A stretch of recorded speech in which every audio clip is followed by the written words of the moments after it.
రాజధాని గ్రామాల్లో ఈ నెల 7న రెండో విడత భూ సమీకరణ పనులు ప్రారంభిస్తామని మంత్రి నారాయణ తెలిపారు. తుళ్లూరు, నేలపాడు, మల్కాపురంలో ఆయన గ్రామ సభలు నిర్వహించారు.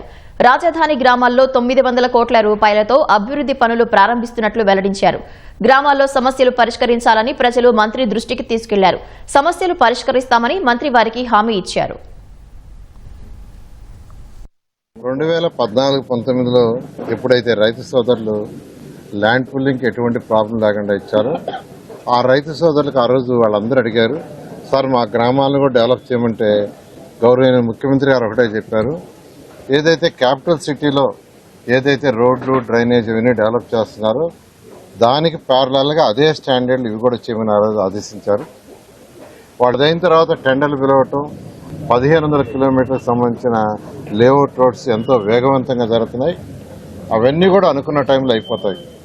అయితే గ్రామాల్లో ఏదైతే ఇన్ఫ్రాస్ట్రక్చర్ దానికి ప్యారలల్గా ఇవ్వదలుచుకున్నామో అవన్నీ లేఅవుట్స్ యొక్క లెవెల్స్ పూర్తయినాయి. ఇప్పుడు దీనికి ముందు అధికారులు డిజైన్ చేశారు.